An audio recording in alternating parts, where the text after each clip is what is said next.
बिहार में विधानसभा चुनाव का बिगुल बज चुका है और सियासी पारा सातवें आसमान पर है। जैसे जैसे चुनाव नजदीक है, नेताओं की बयानबाजी तेज हो रही है। कोई जेपी आंदोलन के नाम पर वोट मांग रहा है तो कोई जाति और विकास के मुद्दे पर सियासी तीर चला रहा है। चुनाव आयोग ने भी मोर्चा संभाल लिया। 3 दिन के दौरे पर इलेक्शन कमीशन की टीम बिहार पहुंची थी। बिहार में इस बार का चुनाव बेहद रोमांचक होने वाला है। 243 सीटों वाली विधानसभा के लिए एनडीए और महागठबंधन के बीच में होगा सीधा मुकाबला। बीजेपी और जेडीयू गठबंधन के सहारे नीतीश कुमार एक बार फिर से सत्ता की कमान संभालने की कोशिश में हैं। तो वहीं दूसरी तरफ आरजेडी और कांग्रेस का महागठबंधन तेजस्वी यादव के नेतृत्व में जोर शोर से मैदान में है। लेकिन इस बार बिहार की सियासत में छोटी पार्टियां तस्वीर बदल सकती हैं। अगले आधे घंटे करेंगे बिहार की सियासत की हर एक खबर का एक स्टोरी।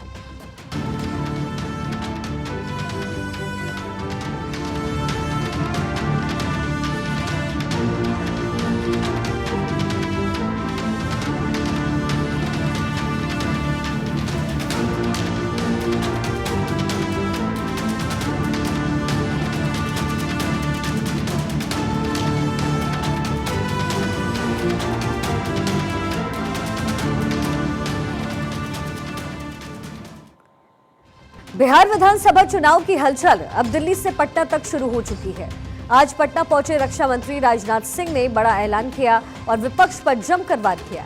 उन्होंने कहा कि बीजेपी और नीतीश कुमार के नेतृत्व में बिहार विकास के पथ पर है। हमारे मुख्यमंत्री हो या फिर डिप्टी सीएम हो, इनके दामन पर कोई दाग नहीं है। कोई ये साबित नहीं कर सकता इस बार का चुनाव केवल विकास पर ही होगा। ये बात भी कही। इसके साथ ही उन्होंने बता दिया कि नीतीश कुमार ही बिहार के अगले सीएम होंगे और बिहार में एनडीए की 2/3 बहुमत के साथ सरकार आ रही है।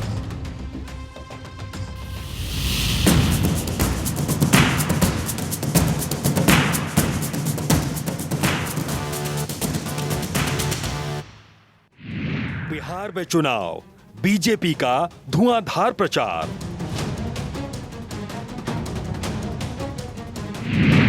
बीजेपी का मिशन बिहार, फिर नीतीश कुमार।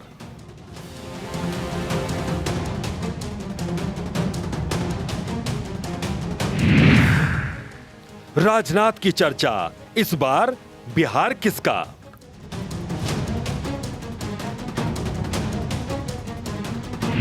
लालू के खिलाफ प्रस्ताव, दलित वोटरों तक प्रभाव।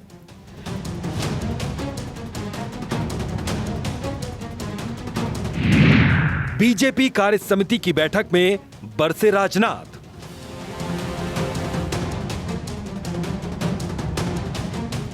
बिहार विधानसभा चुनाव के मद्देनजर आज पटना में बीजेपी प्रदेश कार्य समिति की बैठक हुई।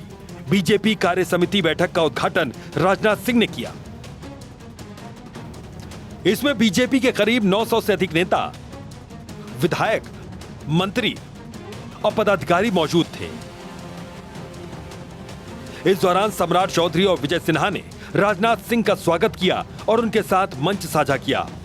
इस बैठक में केंद्र से मिली आर्थिक मदद पर भी प्रस्ताव पारित हुआ।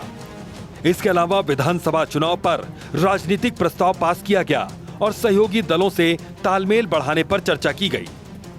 कार्य समिति की बैठक में बीजेपी की रणनीति को मजबूत करने पर चर्चा की गई, जिसके बाद राज्य कार्य समिति की बैठक को राजनाथ सिंह ने संबोधित किया। इस दौरान उन्होंने कार्यकर्ताओं से कहा कि ये हम लोगों का सौभाग्य है कि हमें विश्व की सबसे विश्वसनीय राजनीतिक पार्टी में कार्यकर्ता के रूप में काम करने का अवसर मिला है।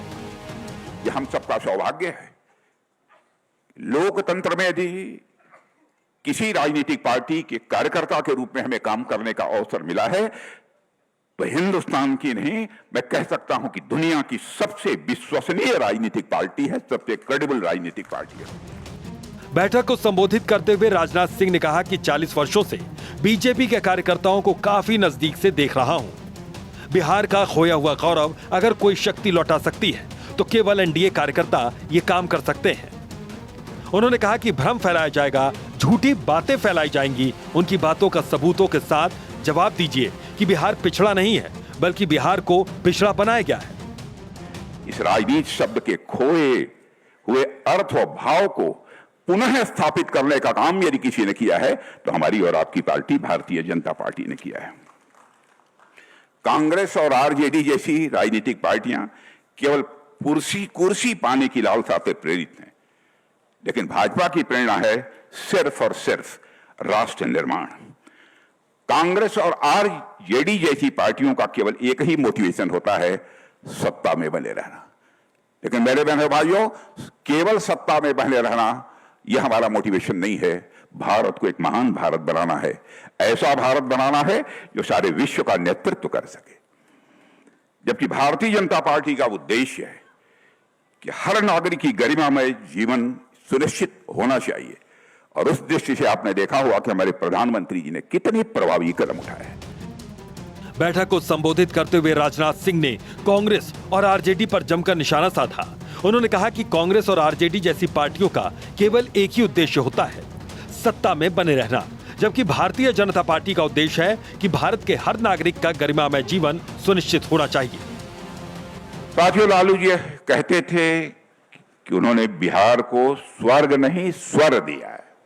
याद होगा आपको, उन्होंने कहा स्वर्ग नहीं स्वर्ग दिया है। लेकिन वे साथियों, यह सच है कि उन्होंने बिहार को न स्वर्ग दिया, न स्वर दिया, और न बिहार को स्वाभिमान दिया। बस दिया यदि लालू जी ने तो डर दिया, भ्रष्टाचार दिया और दबंगों का राज दिया। जिस दौर में शिक्षा की जगह जाति का कार्ड चलता था, नौकरी की जगह टिकट और ठेका मचता था, उस दौर को क्या स्वर्ग कहेंगे आप? साथियों, स्वर्ग तो तब आता है जब हर वर्ग, हर तबका बोले, लेकिन लालू जी के राज में बोलने का हक बस कुछ बाहुबलियों और उनके दरबारी अफसरों का ही था, और कोई बोलने की हिम्मत नहीं कर सकता था। गरीब, पिछड़ा, दलित, सबकी आवाज को कुचलकर सत्ता को अपनी संपत्ति बना लिया गया। सार्वजनिक तौर पर लालू जी कर्पूरी ठाकुर जी के लिए बहुत सम्मान दिखाते हैं, लेकिन पीठ पीछे उनको अपमानित करते थे। क्या कहते थे आप लोगों को पता होगा। जुबान से लालू यादव ने भले ही कर्पूरी ठाकुर को नेता कहा हो, लेकिन मन से कभी नहीं माना। राजनाथ सिंह ने इस दौरान एससीओ समिट का भी जिक्र किया। उन्होंने कहा कि बिहार आने से पहले उन्हें शंघाई रक्षा मंत्रियों की बैठक में शामिल होने का अवसर मिला था। राजनाथ सिंह ने बताया कि बैठक के दौरान जो बैकग्राउंड लगाया गया था, उसमें इस बार नालंदा विश्वविद्यालय का चित्र लगाया गया था। उन्होंने कहा कि भारत और चीन के बीच का जो सांस्कृतिक क्षेत्र है, उनका कहीं न कहीं बिहार की धरती से जुड़ाव है। बिहार की धरती पर आने के कुछ दिन पहले मुझे Shanghai Cooperation Organisation defence ministers की बैठक में भाग लेने का अवसर प्राप्त हुआ था। वहां जो कुछ भी हुआ उसको मीडिया के माध्यम से आप सबको जानकारी निश्चित रूप से होगी। जो बात बहुत कम लोग जानते हैं कि बैठक के दौरान वहां जो मेरे साथियों बैकड्रॉप लगाया गया था, उसमें इस बार नालंदा विश्वविद्यालय को सम्मिलित कराया गया था, क्योंकि भारत और चीन के बीच का जो सांस्कृतिक सेतु है, वह यदि इस देश की कोई धरती है तो वह बिहार की धरती है। इस बैठक में सबसे ज्यादा फोकस बिहार विधानसभा चुनाव को लेकर था।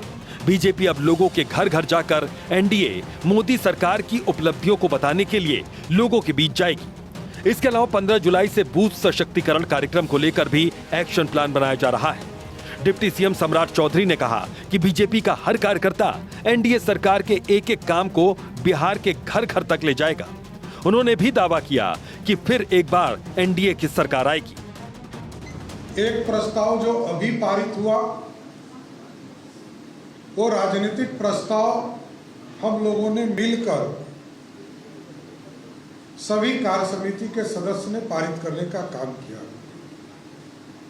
जिसमें देश के यशस्वी प्रधानमंत्री जी के 11 साल के काम पर हम लोगों ने चर्चा किया। मोदी है तो मुमकिन है, ग्राउंड रियलिटी के बारे में चर्चा किया, और जो विकास के कार्य गरीब, युवा, किसान की जो चर्चा आदरणीय प्रधानमंत्री जी ने किया है, महिला, ये चारों के ऊपर हम लोगों ने चर्चा करने का काम किया। एक प्रस्ताव जो पारित हुआ है, देश में मोदी जी के 11 साल के काम को लेकर चर्चा हुई है। बीजेपी की बैठक इसलिए भी खास मानी जा रही है क्योंकि हाल ही में बीजेपी ने अपनी नई प्रदेश कार्य समिति का गठन किया है। इसमें करीब 60% नए चेहरों को शामिल किया गया है। कार्य समिति बैठक पूरी तरह से नए अंदाज में हो गई। इसके बाद पूरे राज्य में बीजेपी का संकल्प विचार अभियान शुरू किया जाएगा, जिसमें एनडीए की उपलब्धियों को जन जन तक पहुंचाया जाएगा। वहीं राजनाथ सिंह के हमले के जवाब में आरजेडी ने भी बीजेपी पर बड़ा हमला किया। राजनाथ सिंह जी बिहार आए हैं। बिहार आने पर बिहार के युवाओं की कम से कम गुहार तो सुन लेते, अग्निवीर योजना को हटाने की घोषणा कर देते। बिहार में आए तो कम से कम नौकरियों में सेना की बहालियों को सुचारू रूप से संचालित करने की बात कर लेते। वर्षों से पेंडिंग सेना बहाली के विभिन्न पदों पर जो रिक्तियां चल रही हैं उन्हें फुलफिल करने की बात कर लेते और साथ ही साथ सैन्य प्रतिष्ठानों में और नए आयुध संस्थानों के स्थापना की बात बिहार में कर लेते तो कम से कम उनके आने का कोई सार्थक अर्थ निकलता। लगातार कभी प्रधानमंत्री जी, कभी गृह मंत्री जी और आज रक्षा मंत्री राजनाथ सिंह पटना आए हैं। लेकिन चाहे जितनी भी कवायद कर लें, चाहे जितनी भी कोशिश कर लें, बिहार की जनता इस बार बदलाव के मूड में है। अब बिहार की जनता का जो संकल्प है, बिहार की जनता का जो विश्वास है, बिहार की जनता का जो समर्थन है वो तेजस्वी जी के नेतृत्व पर है। क्योंकि तेजस्वी जी ने 17 महीने में जो काम किए हैं नौकरी रोजगार के प्रति, बिहार के विकास के प्रति और बिहार में एक बेहतर सरकार देने का जो उनका संकल्प है उसके प्रति बिहार की जनता का विश्वास और समर्थन दिख रहा है।